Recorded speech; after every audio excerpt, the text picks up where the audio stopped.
الحمد لله الذي وكفى والصلاة والسلام على المصطفى وعلى آله وأصحابه الأطهار. صلوا وسلم على حبيبنا وشفيعنا وذخرنا ومولانا رسول الله الذي أدى الأمانة ونصح الأمة وبلغ الرسالة وعلى آله وأصحابه ومن تبعه ونصره وولاه.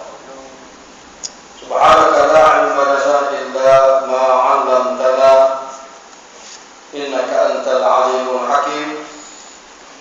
قال رب اشرح لي صدري ويسر لي أمري واحلل عقدة من لساني يفقهوا قولي ولا حول ولا قوة إلا بالله العلي العظيم.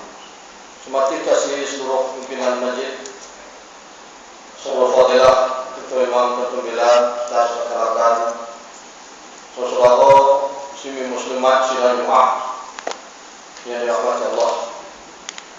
Jadi bagi berkati majlis ilmu seperti biasa, sama-sama kita menghadiahkan suatu Fatihah kepada Rasulullah SAW, sahabat keluarga baginda, sahabat radhiyallahu anhum, juga bapak kita dan seluruh kaum muslimin dan muslimat, juga kepada saudara kita yang telah lebih dulu meninggalkan kita.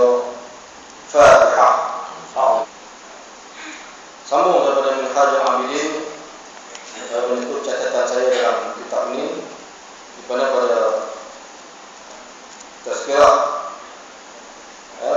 bulan sudah mengambil pandangan Sayyidina Umar Khattab radhiyallahu.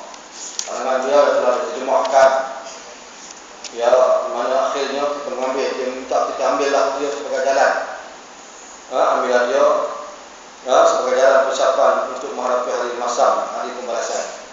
Kemudian sampai peringkat beliau yang Sayyidina Umar bimbang bahawa apa yang kami sebutkan adalah zaman ini, zaman sukar dan payah. Zaman ini ke zaman kita ni, zaman itu, zaman masa itu, zaman Sayyidina Umar. Zaman kita ni dah 1000 tahun lebih, lagi tambah sukar dah. Dan Allah Ta'ala juga tempat meminta pertolongan dan kepada dia juga bertawakal kita kepada Allah. Maka inilah hukum beruzlah. Jadi uzlah ni dia adalah satu ungkapan yang sinonim dengan pembacaan kita kitab Minhajul Abidin. Bila kita baca apa bab saja, bab ini bab kita mendekatkan diri kepada Allah, bab bertawakal, bab sahabat, ya, bab zuhud, la kali uzlah, la kali mesti uzlah dan mesti kait atau berkait dengan uzlah. Kerana uzlah ni adalah satu daripada banyak jalan mujahidin ataupun musyrikin yang berjalan menemui Allah Subhanahu Wa Taala, maka mereka mesti beruzlah dengan sebaik mungkin. Jadi uzlah ni telah dijelaskan secara panjang.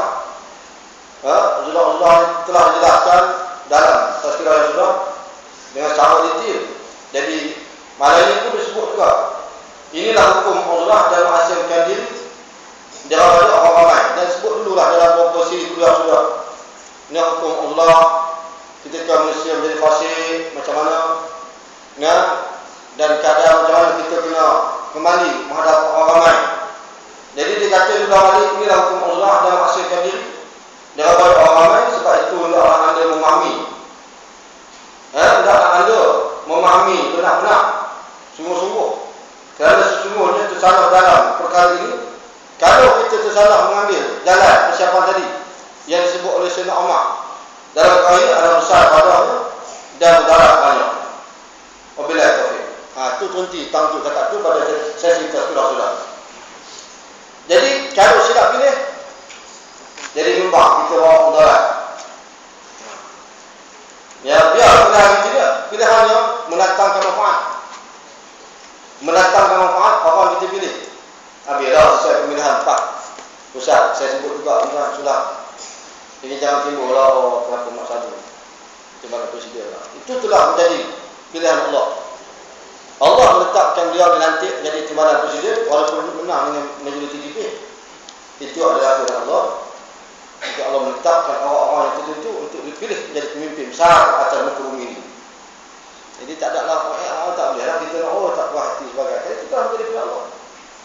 Kita tahu Allah. Allah sebut Allah wa tu'azzu man tasha, tu'til mulka man tasha, wa tu'azzu man tasha, wa tuzillu man tasha. Kita baca ayat ni selalu, kan sebulan sekali, bukan tahun sekali, selalu. Jadi bila kita rujuk pada ayat ini, kita akan menerima dengan lapan nada. Ya, lapan nada, makna salamatul sadri. Kita lapan nada dan kita kena rada dengan kita tahu Allah ni. Oh, tak puas hati lah, tak boleh dah. Soal pemimpin ini adalah soal Allah. Dia nak beri pada kita balik perak ni insya-Allah. Tapi kita kena teruskan belajar Allah Subhanahu Wa Taala. Jadi pusingan kita ni tak habis lagi tuan-tuan. Kita ada 4 seal kursi. Ya. Kita elah saat tuan-tuan 4 seal kursi sedang bicara di Mahkamah Persekutuan. 2 seal dengan ada harapan. Dia tolak tepi 4 adu nak 4 ni, lepas tu tolak nombor 2, lepas tu nombor 10 tuan-tuan. Dia pentingnya Allah melalui keadilan mahkamah, ya, insya-Allah dengan berkat doa tuan-tuan, kita tak boleh betul doa. Ya, mengajar kita tak boleh betul sebab kita minta kepada Allah memberikan haknya kepada orang yang dizalimi. Itulah tuan-tuan ya. Baik. Sesalah pilih akan membawa kepada mudarat. Sesalah pilih. Ya. Maka jika dikatakan orang, bukankah Nabi sallallahu alaihi wasallam bersabda, "Alaikum bil jamaah." Oh, ni hadis ni selalu kita dengar. "Alaikum bil jamaah fa inna yadallah." Dibaca baris mansub bil raf.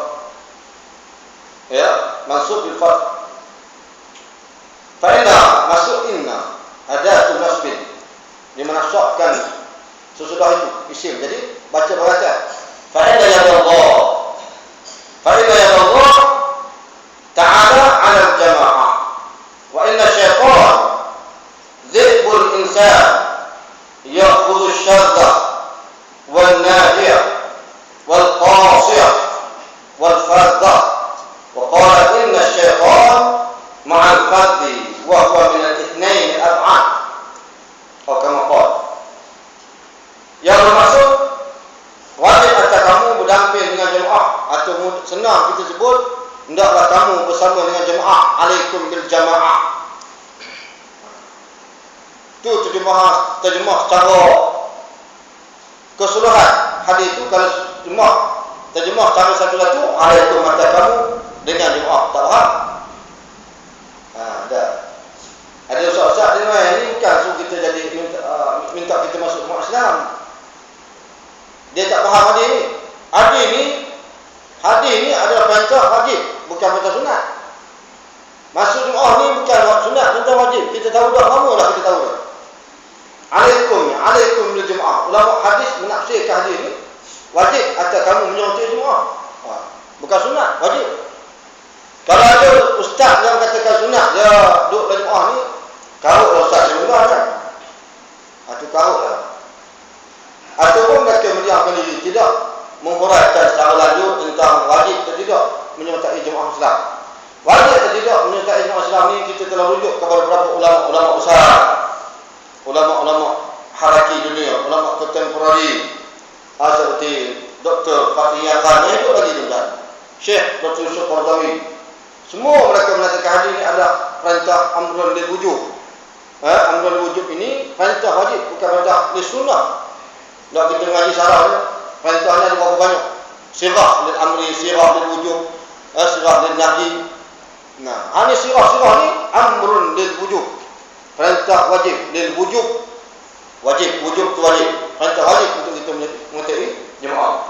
Jadi masuk sini, hendaklah kamu berdamping dengan jemaah. Itu tafsiran satu daripada ulama hadis. Berdamping jemaah maknanya kamu masuk jemaah. Hendaklah kamu berdamping dengan orang soleh. Maknanya itu mendekati orang soleh. Kalau kamu dapat jemaah, apa? Jemaah ni jumur. Dia bukan benda-benda. Kalau berdamping orang soleh ni orang. Dia benda-benda orang soleh. Mesti orang ke? Jadi masuk sini ialah hendaklah kamu masuk dalam jemaah. Bukan nak damping jemaah, masuk jemaah. Masuk jemaah, kumpulan orang ramai. Jemaah ni adalah kumpulan orang ramai. Maka sesungguhnya tangan Allah Ta'ala, yakni pertolongan, pemeliharaan dan rahmat yang diberikan atas kumpulan orang ramai. Fa inna yadallah Ta'ala 'ala jamaah. Maknanya tangan Allah Ta'ala ialah pertolongan Allah, rahmatnya dan juga pemeliharaan bersama jemaah yang didukung oleh orang ramai. Dia maknanya didukung oleh orang yang benar-benar ada fiqh berislam. Nah, fiqh keyakinan dia tinggi. Nah, kalau parti yang ada ni ada tak mereka nak berislam. Kita pelawat, Tok Guru, Presiden pelawat supaya PAH nak UMNO bermuzakarah. Jadi kawan ni kata biar setiap belah, kawan ni kata nak satu, kita bukan nak satu dari segi ideologi, kita nak satu dalam menegakkan Islam, dalam mempertahankan daulat Islam. Apa saja isu kait dengan Islam ni, dua parti terbesar di Malaysia mesti bersatu. Ya, misalnya isu apa? Isu Amerika hantar Yahudi intip rahsia kerajaan Malaysia di Bukit Aman misalnya, ataupun penasihat aku dah ada dah. Jadi kerajaan ada ni perlu peka sedikit dengan benda ni. Ini benda melibatkan soal maruah Islam, akidah umat Islam, bukan main-main tuan. Kenapa mereka teropong Malaysia? Sebab apa? Kerana Malaysia ini dilihat sebagai negara yang akan maju sikit masa ni. Ya, maju. Mungkin barangkali Mahathir sebut kawasan 2020. Dia ada rancangan tersendiri. Nak meningkatkan, nak menaikkan imej Malaysia di mata dunia, di pesada dunia. Sebab itu dalam soal yang berkait dengan akidah dan Islam ni kita kena bersatu. Tapi bukan dalam bentuk ideologi. Ideologi ni tak sama sebenarnya. Dia tak sama. Ideologi PAH dengan ideologi UMNO tak sama. Tak sama. Mana boleh dia nak satu dengan PAH dari segi ideologi? Tak boleh. Dia paksa kita terima ideologi sekular. Tak boleh. Dia kena terima ideologi Islam yang dibawa oleh PAH.